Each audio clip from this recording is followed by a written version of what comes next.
Isom.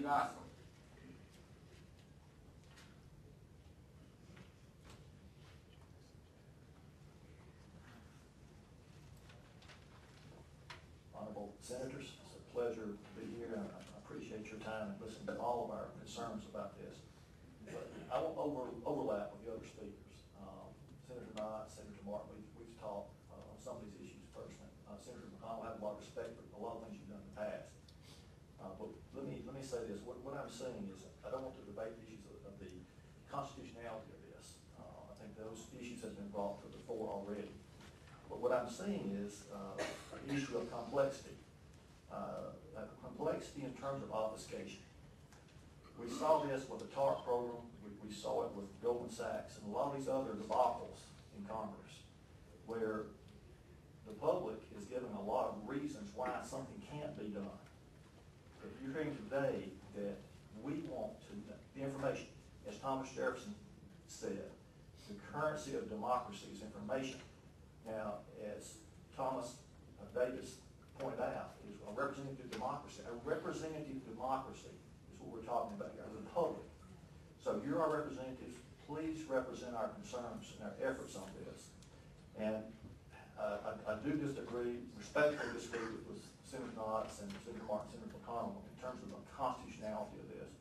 But that's something to be debated on the merits. The other thing I'm seeing a pattern of is let's not attack the messenger.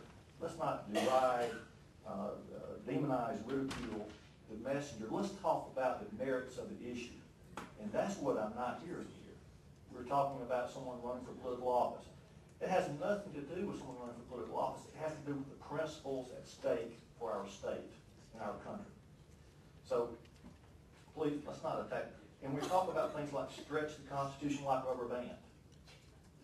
That does, and talk about waste of time on roll call voting. I'm a council member of District 1 in the city of Casey. I'm an elected official. I put my hand on the Bible just as you did, swear an oath to the Constitution of the United States and South Carolina. Okay? I take a different view on some of these things. Certainly Casey is a small town, but recently I asked that all votes be roll call votes. And we do that. Certainly I do have people on council who were upset with that. But all votes in the city of Casey are roll call votes. Now, Senator Knotts and I talked about this in his office. I know it's a much more complex mechanism here at the state, but from what I hear from Senator or Representative Haley, it's possible through software to do voting electronically. Why not be accountable electronically? Why not take advantage of our electronic media and record all actions, all votes need to be recorded? Give the information to the citizens so they can be an informed electorate. Make good decisions at the polls. That's what we're talking about. Give us the information. And nothing I've heard up here so far has convinced me that it's too expensive. It's a waste of time. I've heard these arguments before. Let's debate the merits of the issue. I want to point out a couple of things. On the 22nd of April, I watched the video. I was in the balcony when this debate was going on the floor. It kind of reminded me of some of our debates over the city of Casey, which have been publicized in some of the papers. But I have to say that Harvey Peeler, Tom Davis, Shane Martin, Nikki Haley, all represented what I thought were the correct views for this state, for the citizens of South Carolina, giving more information to the citizens. Now, I just respectfully disagree with many of your opinions, but Senator Davis argued, and he's tried cases at the Supreme Court. He stood there and said, I know the Constitution inside out.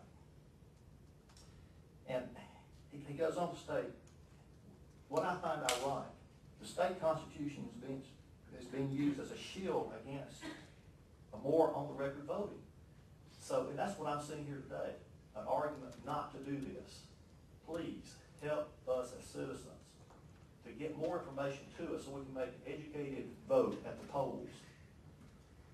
You know, Senator Martin, what else is going to be the fad of the moment? You mentioned that. I strongly support and agree with Senator Tom Davis' assessment. I strongly disagree that recorded votes are a fad, is what he said. I think this is critical to representative democracy. I 100% agree with that statement. You know, when we say I pledge allegiance to the flag and to the republic for which it stands. That's what we're talking about here, the republic for which it stands. And the critical part of that democratic process where we elect officials is having good information. We need the information. So the arguments to say that we don't have the time, we can't afford this, it's not valid. It's not valid. Please give us this right as citizens in the state. Let us, South Carolina, begin to be a leader in the country on transparency, voting transparency, financial transparency. Give us the information. Thank you. Thank you. I would hope that you will take that same fervor and support for transparency and help us pass the rules to do that. And the reason I'm telling you, just as I respect your point, I believe in all of my heart and mind that it's unconstitutional, and I will not violate my oath. I will help you get more recorded votes in doing that through the rules. What I would hope is that you would help us pass some of those rules and some of those rule changes. You can get transparency, but the statute under the Constitution, you talked about principle, it's a matter of principle with me. And for too many years, I've watched this country go down the hill because in the immediacy of the moment, we twist the Constitution to fit whatever we want to happen at that particular time. This Senate belongs to the people of South Carolina. These rules can reflect the people of South Carolina. And the Senator from Pickens and I have authored a rule change to give you complete transparency. Some of the things y'all haven't talked about, the vote on the question of special order is a lot of times more important than the vote on the bill, because you never get to vote on the bill unless you can get the bill up. And for instance, that legislation that deal with that, because the internal procedures of the houses are different. I'm with you on transparency, but I'm not with you on that statute. So I hope we can work together to change the rules of the Senate. Ezra, I understand your position, but I hope we can change some of the rhetoric at the next debate when we talk about this. And I hope you will bring this back to the Senate floor. Please bring this back and let's have open debate in the Senate floor. Senator, those rules have to be, the Senate rule has to be approved by the full Senate. So it has to come to the Senate floor. But a statute, I mean, I was sincere, and if you were up there that day, yes, you recall what I said? Yes.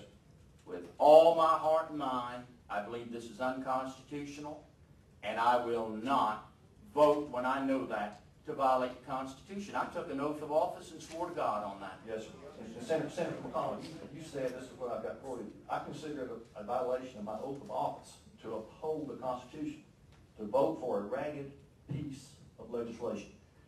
Yes. Now, that's my point. To classify something as a rag, to deride something, and not look at the merits of it. Let's get away from name calling and labeling these things. Let me tell you why I use that word, so that, and I'm sorry that I do consider it poorly drawn, because it does not deal. It says agree to the House amendment.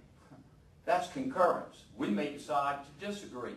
Why would you require a roll call vote to agree, but you wouldn't require a roll call vote to disagree? And instead of agreeing, we decide to amend it. You should require a roll call vote because the amendment rewrites the bill. The bill is poorly drawn. It's very poorly drawn. The senator who's chairman of the rules, he and I sat down and thought it through. How do you create a recorded vote on everything and then create a journal that is friendly to the viewer, so that not only can you get a recorded vote, but if you access it on the internet or pick it up in a written thing, you can understand what it means. And I had our staff go and take our journal and then take this rule, this new proposed rule change, which, by the way, I'm going to tell you, he and I argued for back almost a year and a half ago, and some people didn't want it. And he won't say that, but I'll defend him on that, because he actually wanted more transparency than the current rule in the debate.